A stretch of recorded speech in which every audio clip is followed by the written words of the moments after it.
Hi, welcome back. I am very excited to talk with RedThread's researchers on the 2022 People Analytics Technology Study.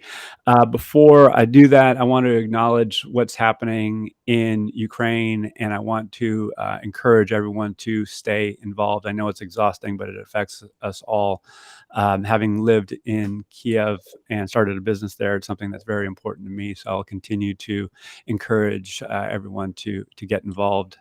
We also had a call this morning with the People Intelligence Alliance. We talked about ethics and privacy, which of course relates to the discipline of people analytics. So without further ado, you joined today to undoubtedly interact with my guests, who are two awesome people, Stacia Garr and Priyanka Mehrotra.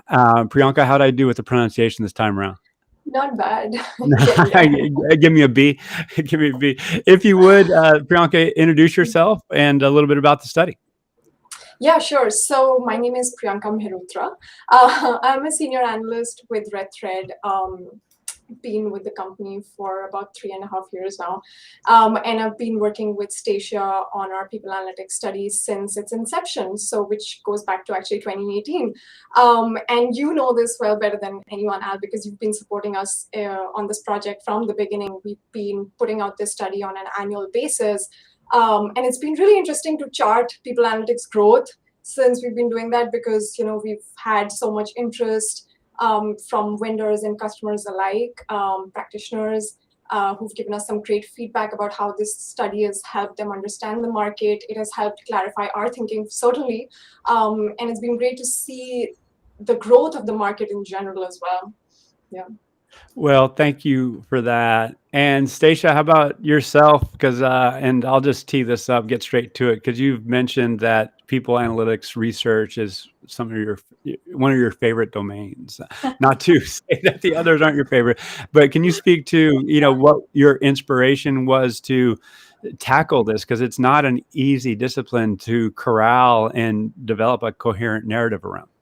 Yeah, well, I want to say, like Priyanka did first, thank you to you, Al, for your support of the project from the beginning.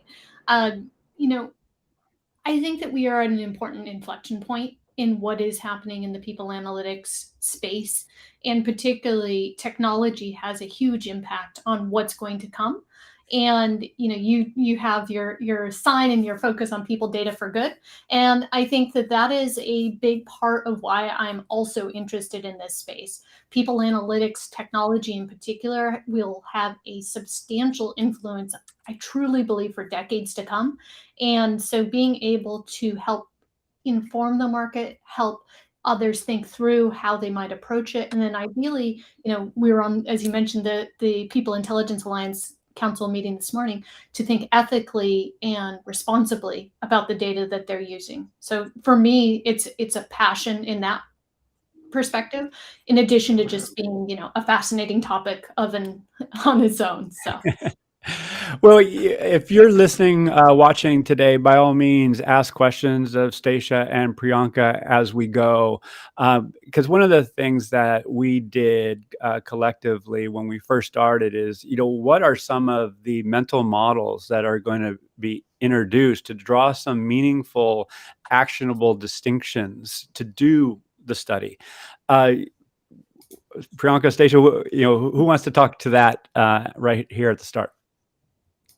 yeah, I can jump in. It's one of the things, and Priyanka and I were talking about this just yesterday. But one of the things that's really interesting is when we started the study, I think we said that people analytics technology was like a teenager, right? It was growing quickly, a bit ungangly, just kind of unclear on on what it was in many respects.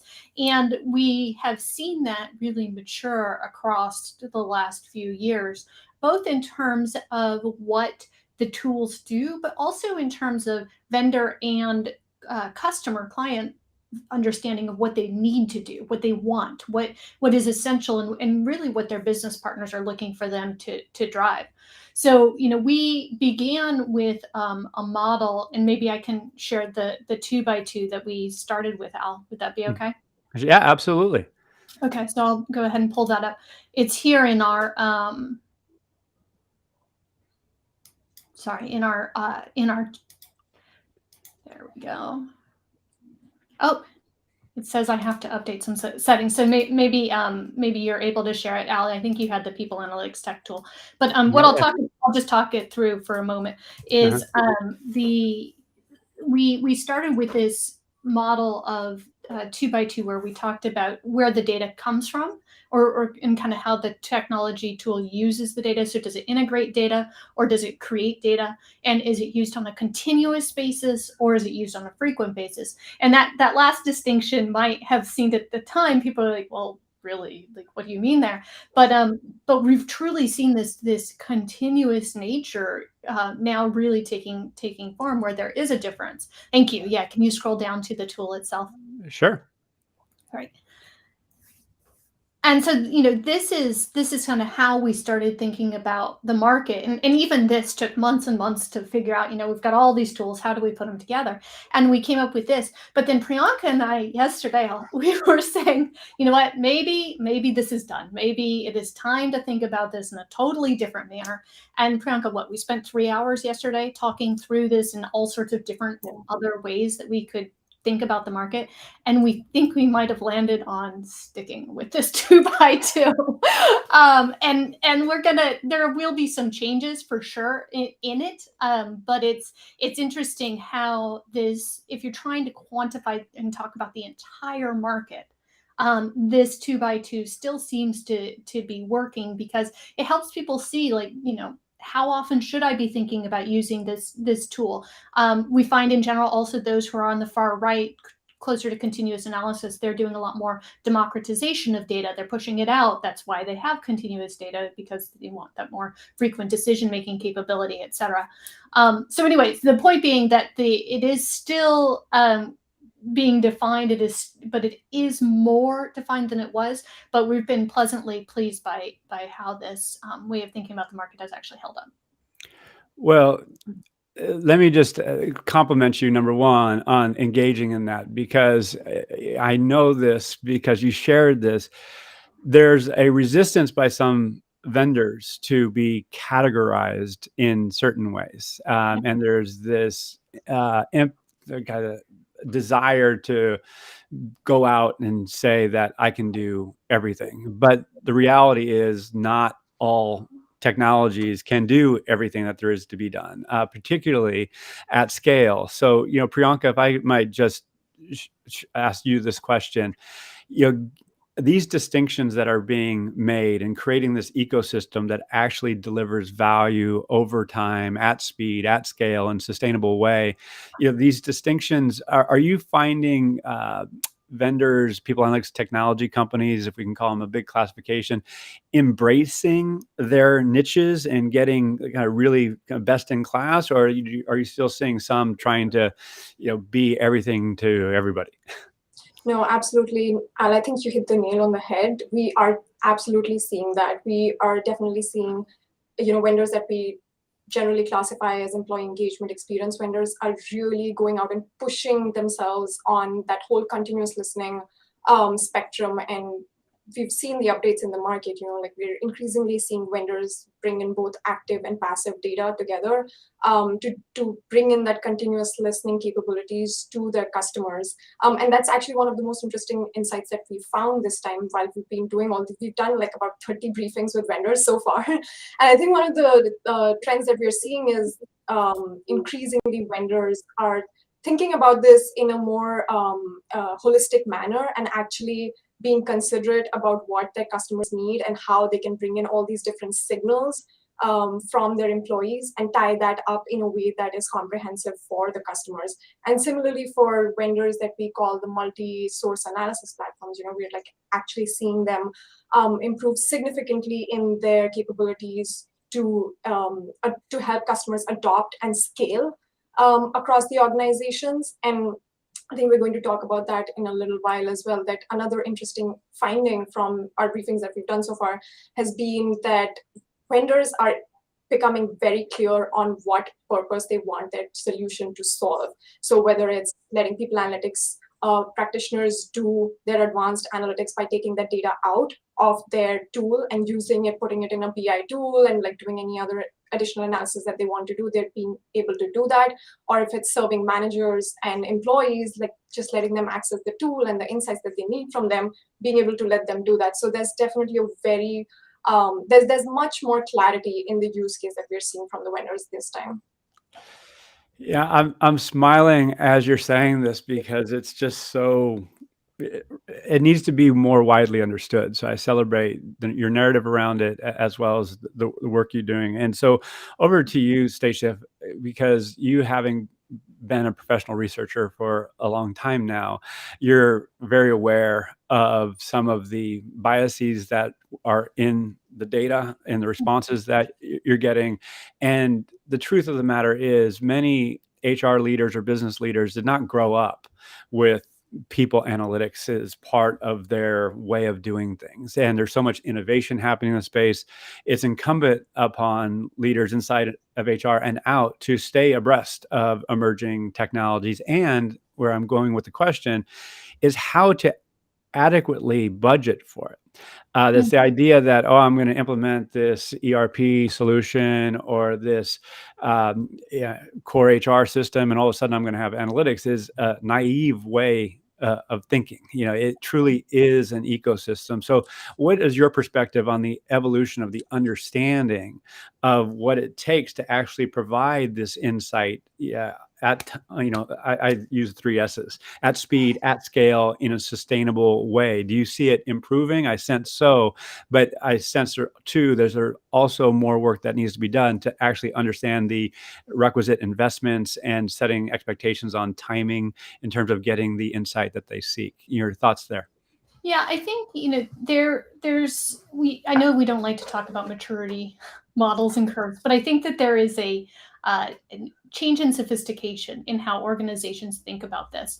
And when many organizations are first thinking about bringing in people analytics, they have a focus on, we just need to get all the data in one place. And so in those instances, we will often see, depending on budgets, an organization might hire 1 or 2 people analytics leaders, and that's their remit. And they start off on that approach, just trying to almost get an MVP in place to show that there's value here. And then as they get more sophisticated, they start to see, and that can continue, I should say, for a length of time, depending on the organization's size and the capability of the people analytics leaders in delivering that MVP. But at some point, what they find is that we can't scale this in the way that we want to. Now, that might be a relatively simplistic scaling of dashboards to senior leaders, or it might be the far more sophisticated and security intensive scaling of the information to managers, employees, et cetera. But at some point, they find we can't scale this. And all of a sudden, the investment calculation changes. And it changes from, we're going to have to invest into either a very large people analytics team or a very large centralized analytics team and a tech team to enable us to do this work. And that, I think, the question for every organization is, when is that flip going to happen? And is your organization prepared to make that investment? If they're not, almost, at least from an internal team, it makes sense to move potentially to an external vendor. But the question is if your organization's going to hit that point sooner than others, you maybe don't want to make all that investment in a homegrown system and all the rest, especially because the vendors are getting a lot faster at time to value in terms of bringing data in and giving you something that can be truly useful. You used to see it a year or 2 years, some big ones 3 years, but some of the providers are getting much faster, and there's a number of startups that are coming into the market who this is their shtick. Their shtick is, we're going to get you up and going really fast, and that is changing the calculus. Yeah, no, I absolutely love it. And Priyanka, I know you have a slide that kind of gets to this notion. May I bring it up? Yes, definitely. All right. So maybe I'll talk through this one because, Al, we actually put this together and we were like, we don't know if we're full of whatever. And so we're going to bring it to Al's show on Friday and see what he has to say. Okay, here we go. This is totally a work in progress that we're working through. But what we were talking about was, we have been saying for a few years that there is this distinction in when in how long a tool is useful and the audiences to whom it is useful.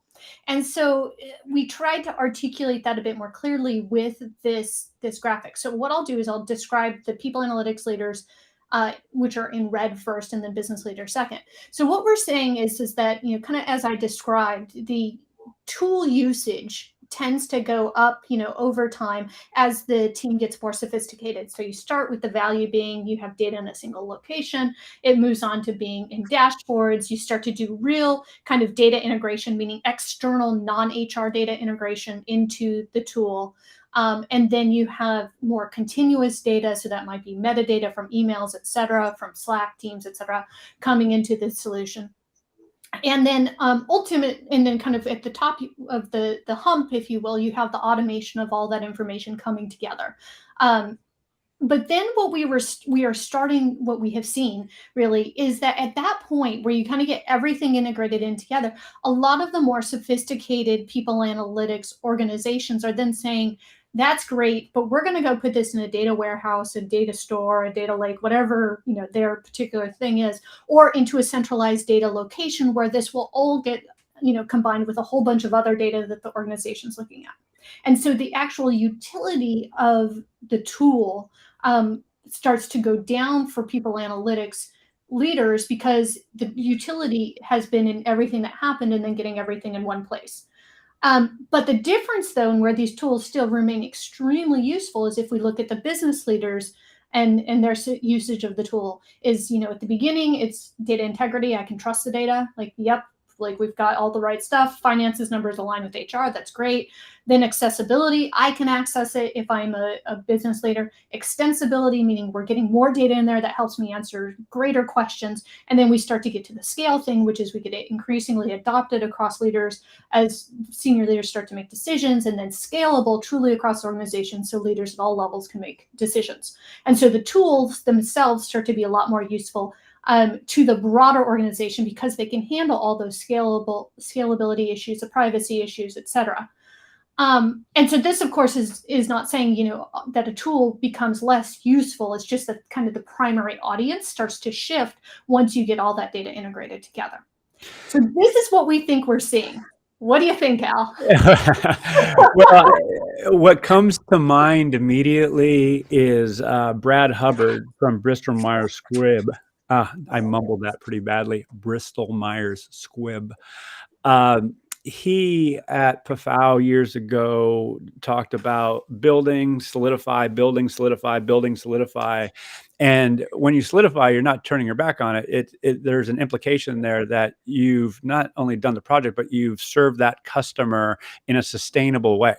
And now you can move on to something else. And so this is what I'm seeing in your graphic here. It's not that the work is done, that you're working yourself out of job, because there's a lot to do and there's a lot of innovations. And I've long said that, you know, we're at a 2 on a 10-point scale in terms of, you know, where we can be or will be, you know, over the next 10 years. We might be at a 3 now because we're accelerating pretty fast, you know, towards, you know, a future state, which is always going to be pushing on. But in essence, conceptually, I absolutely love this. I think it's a healthy mindset to have. And the scalability, again, speed, sustainability, or speed, scalability, and sustainability is what I look for in a solution that is quote unquote successful. Priyanka, what are your thoughts here? What are you seeing? And I know you were involved in creating this as well. Yeah. So I think this is kind of based on what we're seeing from our vendors across the board. You know, we're seeing a huge market growth. So we actually had a question in the survey where we asked vendors to tell us what is their anticipated revenue growth for 2020, and almost all of them said like above 30%, which is great. And I think one of the reasons what is driving that growth, which we heard from vendors, was they're increasingly telling us that their existing customers are broadening their use base. So the existing contracts are expanding, they're adding more users, and they're letting users that they hadn't typically let them access the tool within the organizations, they're doing that. So managers are increasingly accessing the tool, employees are getting access to the tool, and not just results from the tool, but actually letting them go inside and explore the insights that are available to them. And so what that is doing is that's that's kind of making the vendors simplify on the front end by building their back end more stronger and helping the users access the solution in an easy way, an easy to understand way. So they're making it more accessible to the average user that is maybe not so advanced and doesn't have an analytics understanding.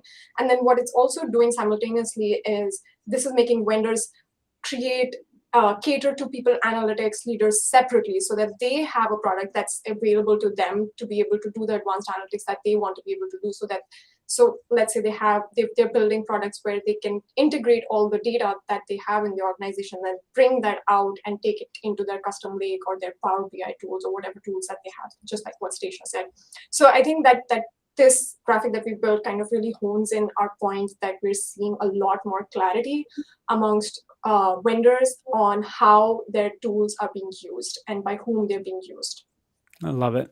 Love it. Yeah, I know we only have a handful of minutes here, but I do want to cover this in terms of your methodology, because if I understand correctly, you're interviewing vendors, but you're also interviewing practitioners. You're getting two sides of this dynamic. And so the pointed question in that, if it's accurate, is how would someone use your research in your ideal future state? It's like, okay, we have this, how would they use it? Yeah, so there's a few ways. So first is to understand who's in the market for what you're doing. So that people analytics tech tool that we popped up to show the 2x2, that is a great way to see who's in the zoo, if you will, of what you're trying to do. There's all sorts of drop downs and categories you can filter by. And what's exciting is we're hearing a lot of folks say that is how new clients found them. So I can't even tell you how many folks said we're so excited to participate because we got X, Y, and Z people coming to us because they saw us on your market map. So that is a big way. And then part of that, there you go. There's the filtering capabilities there at the bottom, and part of that is to enable folks to also see, is this a vendor that primarily focuses on my industry? Now, we ask folks to select top 3 industries. That obviously doesn't mean those are the only industries that they do, but you can select by that. You can select by org size. You can see where vendors are based. So there's a lot of, some folks really want a European vendor because they feel like they might know GDPR a bit better than other vendors. There's just a lot of ability to use that to help you develop a short list of vendors who will be useful to you. I think the other way that we hope people will use the research that we do is through the study. And the study is designed to help both practitioners as well as vendors understand what's happening in the market, what's changing, what's growing. As a practical example, we ask a question about, does your implementation include consulting costs? Some do, some don't, right? So and has a dramatic impact on your budget. You can use it to understand, okay, these are companies that have recently been acquired by another. So you've pulled up some of our non-people analytics tech specific, not part of the study, but overall focused on people analytics tech articles here. So Priyanka wrote a really nice article on Glint integration with Viva, and it's being pulled out of kind of the LinkedIn under which it was and being put directly into Microsoft. We wrote about the acquisition of Cultivate by Perceptyx. We wrote about Peakon and its integration into Workday, et cetera. So there's a lot of things that we are writing about that we think help leaders, whether they be people analytics practitioners, they be HR, talent management, other leaders, or vendors, understand what's happening in the market, because that helps you make a more informed choice when you're making decisions about the practices and strategy you want to put in place, and then the technology. Yeah, absolutely love it. It's there is this case, having been in this discipline for so long, that I have a level of frustration because there's this thought, oh gosh, people analytics is just starting. And the fact is that we have a lot that we can learn from over the past 20 years specifically, and arguably in one form it's been going on for 100 years. But certainly the technologies over the last 20 years have advanced at, I would say, an exponential rate, particularly over the last 4 years or so, and accelerated with the pandemic. Our ability to understand movement behaviors, given the digital exhaust, so to speak, that people are creating. So it's incumbent upon everyone within HR and in fact business leaders to understand what's possible and make conscious decisions. And I love that your work is highlighting those key distinctions so leaders can make wise decisions. So I applaud your work, not only in the people analytics domain but across what you all do. As we start to wrap, can you share a bit about RedThread and your mission and how people can get involved? Yeah, absolutely. So RedThread, we're a human capital research membership. So we produce research on a range of topics, obviously people analytics, but also broader people strategy, performance management, employee engagement, experience, DEIB, learning and skills, and a couple of other areas. We are we have a membership because we want to produce the highest quality, unbiased research out there. We're not trying to sell consulting. We're not trying to sell a whole bunch of other things on top of this. We really are a research firm, and we, actually even have in our contracts that we provide no bullshit honesty. Hopefully that doesn't get bleeped out. But it's important. We're live. There's no option to get it bleeped out. But so that's important. And we want to truly, our mission is to help accelerate information and insights through the market so that people who are in a position to do so can make better decisions that impact the lives of millions so their working lives are better. All right. Love it. Absolutely love it. Well, closing comments, Priyanka, then I'll give Stacia last word. I think I just want to say thank you so much to Al for always giving us a platform to come and help us amplify our research. Your passion for the space is so contagious. I love it. And so thank you so much for always being such a great supporter of what we do. Well, super appreciate that. And keep up the great work. It's easy to be a fan of you all. So thanks. Stacia? I just want to mention, I know you flashed up the customer survey. Yep. That is for anyone who is a customer of any vendor that you would see in the people analytics tech space. So any of those that you saw in that 2x2. It is a very short 5-minute survey. We ask for vendors to give us customers to fill those out. But to your point, Al, we want to make sure that we have a well-rounded perspective. So if you really want to tell us what you love or you loathe about your existing vendor, please do it there. And that will then flow through to the tool, because if a vendor has at least 5 responses, we will publish their average score, Net Promoter Score. So please do that. And in the meantime, want to say, just echo your comments, Al, about Ukraine. We as an organization are matching any donations that our employees make to Ukraine. And so we're going to actually be writing a short little post about that on LinkedIn, but just want to encourage people to stay involved. It's really important. So thank you. Thank you. All right. Again, appreciate you two awesome people. You have a great rest of the day and look forward to talking again soon. All right. Sounds great. Thank you. All right. Thanks, Al. Take care. Bye-bye.